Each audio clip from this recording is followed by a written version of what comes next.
أعوذ بالله من الشيطان الرجيم بسم الله الرحمن الرحيم وقالوا قلوبنا غلف بل لعنهم الله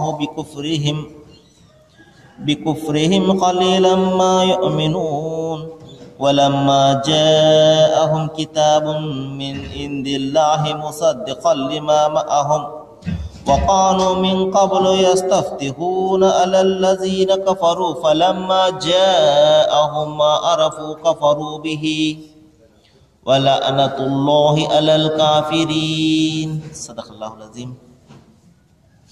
అనంత కరుణామయుడు అపార కృపాశీలుడు పాలకుడు పోషకుడు సర్వలోక ప్రభు అయిన అల్లాహ్ శుభనామంతో ప్రారంభిస్తున్నాను. సోదరులారా, సోదరీమణులారా, అయ్యలారా, అమ్మలారా, అస్సలాము అలైకుం రహమతుల్లాహి వబరకాతుహ్. దీని అర్థం సర్వలోక ప్రభు అయిన అల్లాహ్ మన అందరి జీవితాలలో శాంతిని, సమాధానాన్ని, కరుణను కురిపించునుగాక. ఆమీన్. ఇంతవరకు మీ ముందు మానవులందరి మార్గదర్శక గ్రంథం, దేవుని చివరి గ్రంథమైనటువంటి దివ్య ఖురాన్ నుండి 2వ అధ్యాయం 88వ వాక్యం యొక్క అరబీ మూలంను మీ ముందు పట్టించడం జరిగింది. దైవం ఈ విధంగా సెలవిస్తున్నాడు: మీ మనోకాంక్షలకు వ్యతిరేకంగా ఉన్న మీ మనోకాంక్షలకు ప్రతికూలంగా ఉన్న దానిని ఏ ప్రవక్త అయినా మీ వద్దకు తీసుకువచ్చినప్పుడు మీరు వారితో తలబిరుసుతనంతో ప్రవర్తించేవారు. కొందరిని తిరస్కరించారు, మరికొందరిని చంపారు. ఇదే మీ వైఖరి. ఇంకా వారు అంటారు, మా హృదయాలు సురక్షితంగా ఉన్నాయి అని. అది నిజం కాదు. అసలు విషయం ఏమిటంటే వారి అవిశ్వాస వైఖరి కారణంగా అల్లాహ్ వారిని శపించాడు. కనుక వారు విశ్వసించడం అనేది ఎన్నటికీ జరగని పని. సోదరులారా, ఈ విషయాన్ని గురించి మనము నిన్న చర్చించుకోవడం జరిగింది. మీకు మరొకసారి జ్ఞాపకం చేస్తాను. ప్రవక్త ముహమ్మద్ సల్లల్లాహు అలైహి వసల్లం వారికి దైవం ఆయన 40వ సంవత్సరంలో ప్రవక్త పదవిని ప్రసాదించడం జరిగింది. ఆయనకు 40 సంవత్సరాలు వచ్చే వరకు కూడా మక్కా నగరంలో అతి సాధారణమైనటువంటి నైతికబద్ధమైనటువంటి జీవితాన్ని ఆయన గడపడం జరిగింది. మరి అందరూ కూడా ఆయనను సత్యవంతుడు అని, మరి అమానతుదారుడు అని, సాదిక్ అని, అమీన్ అని పిలుచుకునేవారు. అంత పవిత్రమైనటువంటి నైతికబద్ధమైనటువంటి జీవితము ఒక 40 ఏళ్ల పాటు మక్కా నగరంలో ప్రత్యక్ష సాక్ష్యంగా నిలిచింది ఆయన జీవితం. ఆ తర్వాత ఆయనకు ప్రవక్త పదవి లభించగానే మరి అంతవరకు కూడా ఆయనను సత్యవంతుడు అని ప్రశంసించేవారే ఎప్పుడైతే దైవం ఒక్కడే, మిథ్యా దైవాల యొక్క ఆరాధన మానండి, ఏ విషయంనైనా దైవాన్ని మీరు అడగండి, ఆయన మీకు ప్రసాదిస్తాడు, మధ్యవర్తుల ప్రమేయం ఏమీ అవసరం లేదు అని ఎప్పుడైతే ఆయన ప్రకటించడం మొదలుపెట్టగానే అందరూ కూడా ఆయనను వ్యతిరేకించడం మొదలుపెట్టారు.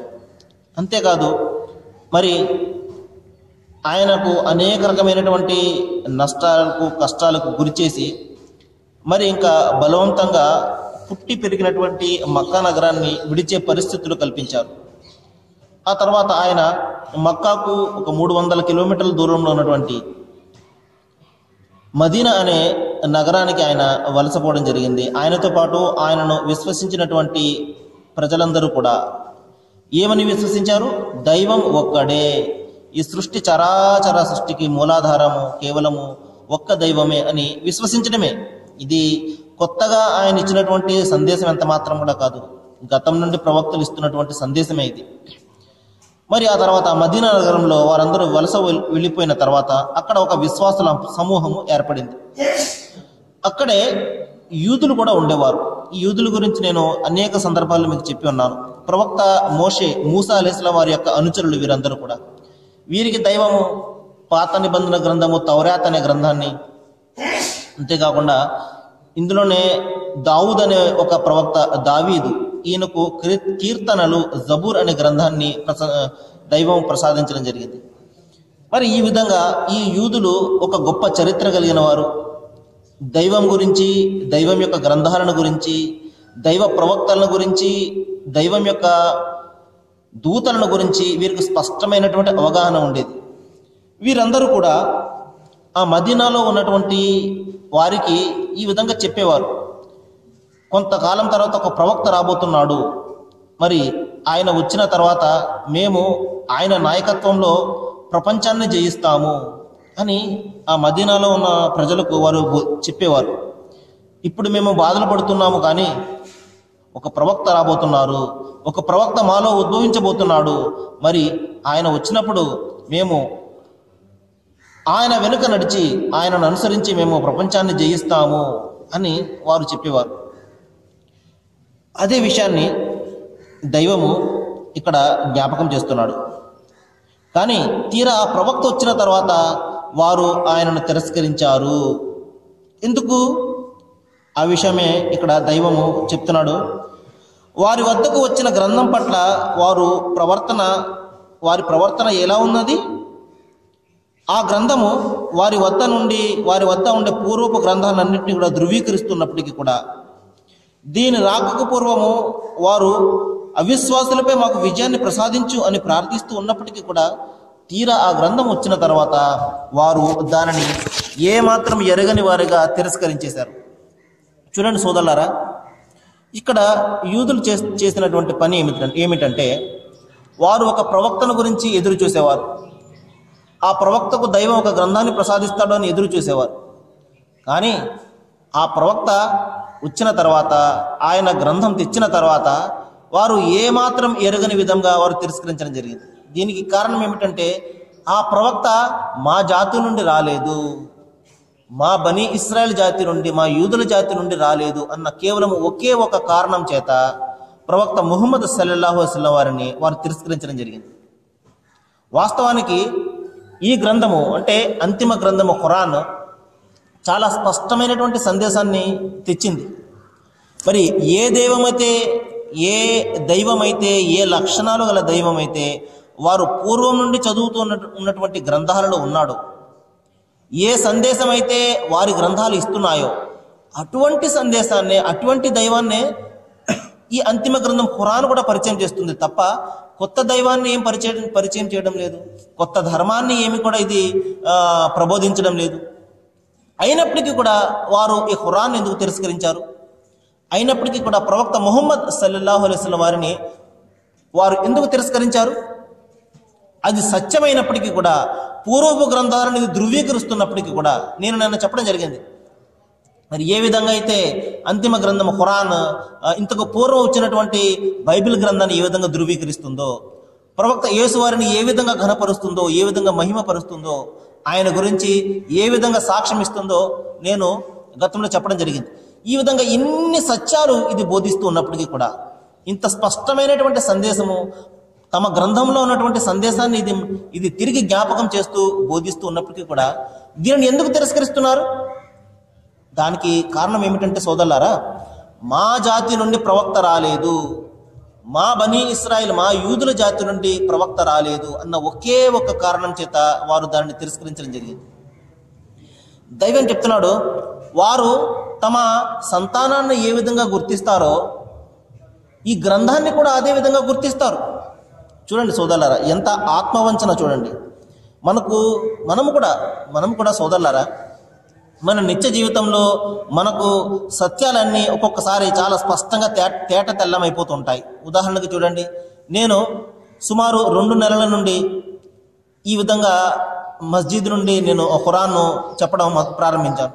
ఈ 2 నెలల కాలంలో ప్రతిరోజు కూడా నేను దైవాన్ని గురించి చెప్తున్నాను. మన అందరికీ కూడా దైవం ఒక్కడేనండి, ఈ సృష్టి అంతా కూడా కేవలము ఒక్క దైవం చేత సృష్టించబడింది, ఈ అనుగ్రహాలన్నీ కూడా ఆయనే మనకు ఇస్తున్నాడు. ఈ విధంగా నేను ప్రతిరోజు జ్ఞాపకం చేస్తూనే ఉన్నాను. కానీ ఏనాడైనా మనము దాని గురించి ఆలోచించామా? చూడండి, ఈ విధంగా సత్యము మన కళ్ళ ముందు తేట తెల్లం అయిపోతున్నప్పటికీ కూడా మరి మానవ బలహీనతో లేకపోతే ఆ శైతాను మాయో తెలియదు, కానీ మనిషి ఎంత మాత్రం కూడా ఆలోచించడానికి ముందుకు రాడు. అదేవిధంగా సత్యము వాళ్ళ ముందు తేటతెల్లం అయిపోతున్నప్పటికీ కూడా అంతిమ గ్రంథము ఖురాన్ ఇది నిజమైనటువంటి గ్రంథమే. ఎందువలనంటే ప్రవక్త ముహమ్మద్ వారి యొక్క చరిత్ర ఇందులో లేదు, మరొకరి చరిత్ర ఇందులో లేదు. ఇది కేవలము దైవము మానవాళికి బోధించినటువంటి బోధనలు ఇందులో ఉన్నాయి. మనిషిగా ఏ విధంగా జీవితం గడపాలి, సాటి మానవులను ఏ విధంగా ఆదరించాలి, దైవాన్ని ఏ విధంగా ఆరాధించాలి, తన జీవితం ఏ విధంగా గడపాలి, తన సమాజాన్ని ఏ విధంగా తను మంచిగా మలుచుకోవాలి, ఇటువంటి విషయాలే ఇందులో ఉన్నాయి తప్పించి మరొక విషయాలు ఏమి కూడా ఇందులో లేవే. అయినప్పటికీ కూడా మనిషి ఎందుకు ముందుకు రాడు ఈ గ్రంథం చదవడం గురించి, లేకపోతే ఈ గ్రంథాన్ని ఆచరించడం గురించి? సత్యము మన కళ్ళ ముందు తెలుస్తూ ఉన్నప్పటికీ కూడా మనము దాన్ని ఆచరించలేక మనము దానిని స్వీకరించడం లేదనుకోండి, మనలోనే ఏదో లోపం ఉన్నది జ్ఞాపకం పెట్టుకోవాలి. దైవము అంతిమ గ్రంథం ఖురాన్లో చెప్తున్నాడు, మరి ఎవరైతే సత్యాన్ని తిరస్కరించి మరి దానిని అనుసరించడానికి ఎవరైతే ముందుకు రారో వారు సృష్టిలో నీచమైనటువంటి వారు అని చెప్పడం జరిగింది. చూడండి సోదరులారా, దైవము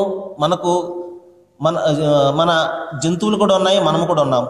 జంతువులకు మనకు ప్రధానమైనటువంటి వేరు చేసేది ఏంటంటే మన ఆలోచన శక్తి, మన మాట్లాడే శక్తి.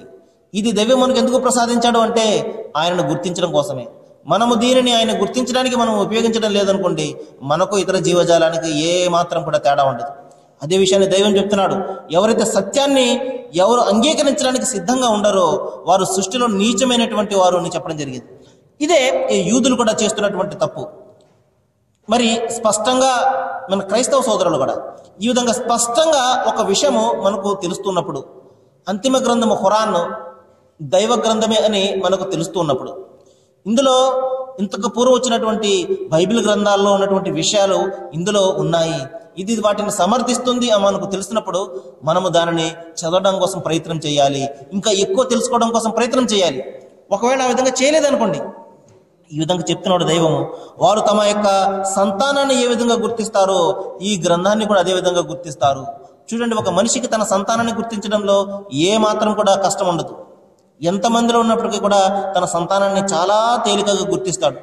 అదేవిధంగా ఒక నిజమైనటువంటి దైవదాసుడు, ఒక నిజమైనటువంటి విశ్వాసి, ఒక నిజమైనటువంటి విధేయుడు, ఒక నిజమైనటువంటి సమర్పణ గలవాడు మరి అంతిమ గ్రంథం ఖురాన్ చదవగానే నిస్సందేహంగా ఇది దైవ విరచితమే, మానవ విరచితం ఇది కాదు అని నిస్సందేహంగా గ్రహిస్తాడు. అదే విషయాన్ని అంతిమ గ్రంథం ఖురాన్లో దైవం చెప్తున్నాడు. మరి ఇంతకు పూర్వం ఇచ్చినటువంటి గ్రంథాన్ని పొందినటువంటి ప్రజలు, క్రైస్తవులు కానివ్వండి, యూదులు కానివ్వండి, ఈ గ్రంథాన్ని చదివినప్పుడు వారి కళ్ళు చెమరుస్తాయి. వారి కళ్ళు ఈ విధంగా వారి కళ్ళు చెమర్చి వాళ్ళు ఈ విధంగా చెప్తారు, ఓ దైవమా, ఇది నీవు పంపినటువంటి గ్రంథమే, మేము నిస్సందేహంగా విశ్వాసులమే, మా యొక్క పేర్లు విశ్వాసుల యొక్క జాబితాలో రాయి అని వారు నిస్సందేహంగా ప్రార్థిస్తారు అని చెప్పేసి దైవం చెప్తున్నాడు. కాబట్టి నిజమైనటువంటి విశ్వాసి సత్యం ఎక్కడున్నా గ్రహిస్తాడు. అది అక్కడ ఉన్నదో ఇక్కడ ఉన్నదో అతను ఎంత మాత్రం కూడా పట్టించుకోడు. సత్యాన్ని ప్రేమించేవాడు నిస్సందేహంగా అది సత్యం ఎక్కడున్నదాన్ని గ్రహిస్తాడు. అంతేకాకుండా గ్రహించడమే కాకుండా ఎంతో ధైర్యంగా దాన్ని అతను స్వీకరిస్తాడు కూడా. మనము సత్యాన్ని ఒప్పుకొని మనము దాన్ని స్వీకరించడం లేదనుకోండి, నిజంగా మనకు సత్యం పట్ల ప్రేమ లేనట్లే. చూడండి, దైవం ఒక్కడే అని మనము దాన్ని విశ్వసిస్తున్నాం అనుకోండి, ఇంకా మనం ముందుకు రావాలి. బాగుందండి, బాగానే చెప్తున్నారు, అందరికీ కూడా దైవం ఒక్కడే అని, ఈ విధంగా చాలా బాగుందండి అని చెప్పడం అని మన మనసులో అనుకోవడం కాదు, దాన్ని ఆచరించడం కోసం మనం ముందుకు రావాలి. లేకపోతే మన జీవితం అంతా కూడా అంతమైపోతుంది, కానీ మన విశ్వాసం ఎంత మాత్రం కూడా పెరగదు, ఆ విధంగానే ఉంటుంది. అదే విషయాన్ని దైవం ఇక్కడ జ్ఞాపకం చేస్తున్నాడు. వారి వద్దకు పూర్వం నుండి ధృవీకరిస్తూ ఈ గ్రంథం వచ్చింది. వారు దానికి సాక్షులు, వారు గ్రహిస్తారు ఒకవేళ చదివినట్లయితే. అయినప్పటికీ కూడా వారు ఈ గ్రంథాన్ని తిరస్కరిస్తున్నారు. అంతేకాదు, దీనికి పూర్వం వారు ప్రార్థించేవారు, ఓ దైవమా, మా వద్దకు ఒక ప్రవక్తను పంపు, మా వద్దకు ఒక గ్రంథాన్ని పంపు, మేము దాన్ని విశ్వసిస్తాము, మేము దాన్ని అనుసరిస్తాము అని వారు ప్రార్థిస్తూ ఉండేవారు, యూదులు అందరూ కూడా. తీరా ప్రవక్త వచ్చిన తర్వాత దాన్ని తిరస్కరించడం జరిగింది. సోదరులారా, ఒక విషయం చెప్తాను చూడండి. ప్రవక్త ముహమ్మద్ సల్లల్లాహు అలైహి వసల్లం వారి భార్య గారు అయినటువంటి హజరత్ సఫియా రజల్లాహు తఆలా అన్హు, ఒకప్పుడు ఆమె యూదురాలు. ఒక సందర్భంలో, అంటే ప్రవక్త వారితో వివాహం కానప్పుడు ఒక సంఘటన జరిగింది. అదేమిటంటే, ఆమె తండ్రి ఒక గొప్ప యూదు విద్వాంసుడు అనమాట, చాలా గొప్ప పండితుడు. తౌరాత గ్రంథాన్ని, పాత నిబంధన గ్రంథాన్ని బాగా వడపోసినటువంటి వ్యక్తి. అతను అతని తమ్ముడు ఒక సందర్భంలో మాట్లాడుకుంటూ ఉన్నారు. ప్రవక్త ముహమ్మద్ సల్లల్లాహు అలైహి వసల్లం వారి వద్దకు వచ్చి మాట్లాడిన తర్వాత వారి ఇంటిలో మాట్లాడుకుంటున్నారు. ఏమని? ఆ తమ్ముడు అంటున్నాడు అన్నయ్యతో, మరి నీవు బాగా గమనించావు కదా, మరి ఈయన మన పుస్తకాల్లో మన గ్రంథాల్లో ఉన్నటువంటి మన గ్రంథాల్లో ప్రస్తావించబడినటువంటి ప్రవక్తేనా అని ఆయన అన్నగారితో అన్నప్పుడు, ఆ విద్వాంసుడితో అన్నప్పుడు, నిస్సందేహంగా నేను గమనించాను, మన గ్రంథాల్లో ప్రస్తావించబడినటువంటి ప్రవక్త ఆయనే. ఎందువలనంటే దైవము ఒక ప్రవక్తను పంపినప్పుడు ఆ ప్రవక్త యొక్క లక్షణాలను తన గ్రంథంలో వివరించేవాడు. ఈ ప్రవక్త ఈ విధంగా ఉంటాడు, ఈ విధంగా ఉంటాడు అని చెప్పేసి. ఉదాహరణకు చూడండి, క్రీస్తు యేసువారిని గురించి ఆయన కన్యక గర్భంలో ఆయన జన్మిస్తాడు అని చెప్పేసి ఒక ప్రవచనం మనకు కనబడుతుంది. ఈ విధంగా రాబోయే ప్రవక్తల గురించి ప్రవచనాలు దైవం ముందుగానే తన గ్రంథాల్లో చెప్పేవాడు. ఇదే విధంగా ప్రవక్త ముహమ్మద్ వారి గురించి కూడా అంతిమ గ్రంథము ప్రవక్త ముహమ్మద్ వారి గురించి కూడా ఇంతకు పూర్వం వచ్చినటువంటి గ్రంథాల్లో చెప్పడం జరిగింది. బైబిల్ గ్రంథాల్లో కానివ్వండి, ఇంకా మన హైందవ గ్రంథాల్లో కానివ్వండి, ప్రవక్త ముహమ్మద్ వారి యొక్క రాకను గురించి చాలా స్పష్టంగా చెప్పడం జరిగింది. ఆ గ్రంథాలను అధ్యయనం చేసినటువంటి పండితులు గ్రహించేవారు, ఈ లక్షణాలు ఈయనలో ఉన్నాయి, ఈయన ఆ ప్రవక్తే అని చెప్పేసి. మరి ఇదే విషయాన్ని ప్రవక్త యేసువారి వద్దకు వచ్చి కొంతమంది, నీవు ఆ ప్రవక్తవా, క్రీస్తువా, లేకపోతే ఏలియావా అని 3 ప్రశ్నలు అడిగేవారు. కాబట్టి ఆ ప్రవక్త గురించి అందరూ కూడా ఎదురు చూసేవారు, ఒక ప్రవక్తను గురించి వస్తారు అని చెప్పేసి. మరి చూడండి సోదరులారా, చిన్న ఉదాహరణ చెప్తాను మీకు. మరి ఇదేంటండి, బైబిల్ గ్రంథంలో ముహమ్మద్ వారి గురించి ఉన్నదా అని చెప్పేసి. నిస్సందేహంగా ఉంది సోదరులారా. ఈనాటికి కూడా ప్రవక్త ముహమ్మద్ వారి పేరు బైబిల్ గ్రంథంలో నిక్షిప్తమై ఉన్నది. ఎందువలనంటే దైవము ఒకటి తలించాడంటే మనిషి ఎంతగా దాన్ని పాడు చేయాలనుకున్నా ఎంత మాత్రం కూడా చేయలేడు. చాలా ప్రవచనాలు ఉన్నాయి, కానీ అవన్నీ కూడా మార్పుకు చేర్పుకు లోనయ్యాయి. కానీ ప్రవక్త ముహమ్మద్ వారి పేరు మాత్రం ఒక సందర్భంలో ఇంకా నేటికి కూడా నిక్షిప్తమై ఉన్నది బైబిల్ గ్రంథంలో. మరి పరమగీతాలు అనే ఒక అధ్యాయంలో 5వ అధ్యాయం 16వ వచనాన్ని మనము హెబ్రూ భాషలో చదివినట్లయితే, ఈ రోజున ప్రతి వ్యక్తి వద్దకు కూడా నెట్ అనే సౌకర్యం ఉన్నది. మనము ఇంటర్నెట్లోకి వెళ్ళి హెబ్రూ బైబిల్ రీడింగ్ అని మనము టైప్ చేసినట్లయితే అక్కడ హెబ్రూ బైబిల్ వస్తుంది. అందులో సాంగ్స్ ఆఫ్ సొలొమన్ అంటే పరమగీతాలు అనే అధ్యాయాన్ని 5వ అధ్యాయం 16వ వచనాన్ని మనము చదివినట్లయితే అక్కడ స్పష్టంగా ముహమ్మద్ అనే పేరు ఒకటి మనకు కనబడుతుంది. దాని యొక్క అర్థం ఏమిటంటే, తెలుగులో అనువాదం దాన్ని ఏ విధంగా చేశారంటే, ఆయన నాకు అతి కాంక్షణీయుడు అని చేయడం జరిగింది. అతి కాంక్ష అంటే ముహమ్మద్ అనే పదానికి అనువాదంగా అతి కాంక్షణీయుడు అని చేయడం జరిగింది. కానీ వాస్తవానికి ఆ పదాన్ని ఎందువలనంటే, పదం పేరు అనేది పేరుగానే ఉంటుంది, అది ఏ భాషలో అయినా కూడా పేరుగానే ఉంటుంది. కానీ పేరుకు అనువాదం మనం ఎంత మాత్రం కూడా చేయకూడదు. కానీ ఆ విధంగా అనువాదం చేయడంతో పేరుతోటి అది ముహమ్మద్ అనే పేరు అతి కాంక్షణీయుడు అని అనువాదం చేయడంతో ప్రవక్త ముహమ్మద్ వారి గురించి తెలుసుకునే అవకాశము మన క్రైస్తవ సోదరులకు లేకుండా పోయింది. కానీ మాతృభాష అయినటువంటి హెబ్రూ భాషలో ఇంకా హిక్కెం ముహమ్మదిం అనే ఒక పదము మనకు అక్కడ కనబడుతుంది. నేటికి కూడా మనము బైబిల్ గ్రంథాన్ని హెబ్రూ భాషలో మనం చదివినట్లయితే, మరి పరమగీతాలు అనే అధ్యాయం 5వ అధ్యాయం 16వ వచనంలో ముహమ్మద్ అనే పేరు స్పష్టంగా ఈనాటికి ఇక్కడ మనకు కనబడుతుంది. మరి కేవలం బైబిల్ గ్రంథంలోనే కాదు సోదరులారా, మన హైందవ గ్రంథాల్లో కూడా సందర్భం వచ్చింది కాబట్టి మీకు చెప్తున్నాను. మరి భవిష్యత్ పురాణంలో ప్రవక్త ముహమ్మద్ వారి గురించి ప్రవచనాలు ఉన్నాయి. ఏతి మన్యంతరేం లేచ ఆచార్యణ్య సమన్విత ముహమ్మద్ ఇతిఖ్యాత శిక్ష శాఖ సమన్విత. అక్కడ అర్థం ఏంటంటే, ముహమ్మద్ అనే ఒక బోధకుడు మరి 10,000 జనముల మధ్య ఆయన ఉద్భవిస్తాడు. ఆయన మాంసాహారై ఉంటాడు. ఆయన బిగ్గరగా ఆయన దైవం యొక్క సందేశాన్ని వినిపిస్తాడు. ఆయన సున్నతి ఒడుగులు పొంది ఉంటాడు. ఆయన పేరు ముహమ్మద. ఆయన ముసలై అంటే ముస్లింగా ఆయన పరిచయం చేయబడతాడు అని భవిష్యత్ పురాణంలో ప్రతిసర్గ పర్వం అనే ఒక అధ్యాయంలో నేటికి కూడా నిక్షిప్తమై ఉన్నది ప్రవక్త ముహమ్మద్ వారి యొక్క పేరు. మరి అంతేకాదు, సామవేదంలో కూడా చాలా స్పష్టంగా ప్రవక్త ముహమ్మద్ వారి గురించి ఉన్నది. మరి ఆయన ప్రవక్త అహమదు పితుహు పరిమేద మృజస్య జాగ్రని అహం సూర్య ఇవాజన అంటే అహమద్ అనే వ్యక్తి ఆయన తన తండ్రి నుండి తన దైవం నుండి ధర్మశాస్త్రాన్ని పొందాడు. సూర్యుని వెలుగులాగా ఆయన తన ధర్మశాస్త్రాన్ని పొందాడు అని చెప్పేసి మనకు సామవేదంలో కూడా ప్రవక్త ముహమ్మద్ వారి పేరుతో సహా ఒక ప్రవచనం కనబడుతుంది. ఈ విధంగా దీని చెప్పే ఉద్దేశం ఏమిటంటే దైవము ఒక ముఖ్యమైనటువంటి అంతిమ ప్రవక్తను పంపబోతున్నప్పుడు ఆయనకు సంబంధించినటువంటి భవిష్యత్ ప్రవచనాలను పూర్వపు గ్రంథాల్లో నిక్షిప్తం చేయడం జరిగింది.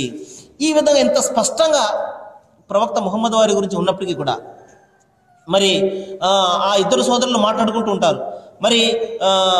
మరి మన గ్రంథాల్లో ఉన్నటువంటి లక్షణాలు గల ప్రవక్త ఈయనేనని అంటే నిస్సందేహంగా ఈయనే అని ఆయన చెప్తారు. అయితే మనం ఆయన్ని అనుసరిందామా అంటే అతను అంటాడు, నా బుందులో ప్రాణం ఉన్నంత వరకు నేను ఆయన తిరస్కరిస్తూనే ఉంటాను అని చెప్తాడు. ఈ విధంగా మన మనస్సులోకి దైవము ఈ విధంగా ఏం చెప్తున్నాడంటే, స్పష్టంగా సత్యము కళ్ళ ముందు ఉన్నప్పటికీ కూడా ఎవరైతే తిరస్కరిస్తారో వారు తమ ఆత్మలను అమ్ముకున్నట్టే, తమ ఆత్మలకు వంచన చేసుకున్నట్లే. ఎందుకంటే సోదరులారా, మన ఆత్మ వంచనని చూశారు, దీని నుండి మనల్ని ఎవరు కూడా రక్షించలేడు. దైవం ఇక్కడ చెప్తున్నాడు, వారు తమ హృదయాలను తృప్తిపరచడానికి అనుసరించిన మార్గము అత్యంత నీచమైనది. కేవలము ఈ ప్రాపంచిక వ్యామోహాలు, ప్రపంచంలో లభించే ఈ విధమైనటువంటి గౌరవ ప్రఖ్యాతుల గురించి ఆలోచించారు కానీ మరణం తర్వాత ఆ శాశ్వతమైనటువంటి జీవితం ఒకటి రాబోతుంది. దైవం అక్కడ ప్రశ్నిస్తాడు, నీవు అనుక్షణం కూడా నీ గ్రంథాల్లో చదివేవాడివి, ఒక ప్రవక్త వస్తాడు అని చెప్పేసి. ఆ ప్రవక్త వచ్చినప్పటికీ కూడా నువ్వు ఎందుకు ఆయనను విశ్వసించలేదు? ఇదే విషయాన్ని పాత నిబంధన గ్రంథంలో దైవం చాలా స్పష్టంగా చెప్తాడు. మరి ద్వితీయోపదేశ కాండము అనే అధ్యాయంలో చాలా స్పష్టంగా, నేను నా నామమున చెప్పు నా మాటలను వినని వాని గురించి నేను విచారణ చేసేదను. ఆయన ఒక ప్రవక్తను నేను పంపిస్తాను, నీ సహోదరుడి నుండి నీ వంటి ఒక ప్రవక్తను పంపిస్తాను. మూసా ప్రవక్త వారికి చెప్తున్నారు దైవం, నీవు మూసా లాంటి ఒక ప్రవక్తను పంపిస్తాను. మూసా లాంటి భార్య బిడ్డలు ఉండేవాడు, మూసా లాంటి ధర్మశాస్త్రాన్ని పొందినవాడు, మోషే లాంటి ధర్మశాస్త్రాన్ని పొందినటువంటి ఒక ప్రవక్తను నేను పంపిస్తాను. అతను నా నామమును చెప్తాడు, అతను ఏది కూడా సొంతంగా చెప్పడు. దివ్య ఖురాన్ అంతా కూడా ప్రవక్త ముహమ్మద్ వారి యొక్క రచన ఎంత మాత్రం కూడా కాదు. ఆయన దైవం యొక్క మాటలే ఇందులో కూడా ఉంటాయి. అదే విషయాన్ని ఆయన చెప్తున్నారు. మరి ఆయన నా నామమును చెప్పు నా మాటలను వినను వాని గురించి నేను విచారణ చేసేదను అని దైవం అక్కడ హెచ్చరించడం జరిగింది. కాబట్టి అంతిమ గ్రంథం ఖురాన్ గురించి నిస్సందేహంగా దైవం ప్రశ్నించడం జరుగుతుంది. మీరు మీ గ్రంథాల్లో చదివే విషయాలే కూడా అందులో ఉన్నాయి. మీరు గ్రంథాన్ని విశ్వసించినప్పుడు మరి ఆ గ్రంథాన్ని మీరు ఎందుకు విశ్వసించలేదు, ఎందుకు మీరు చదవలేదు అని నిస్సందేహంగా దైవము ప్రశ్నించే సమయం ఒకటి రాబోతున్నది. దానిని గురించి మనం ఆలోచించాలి.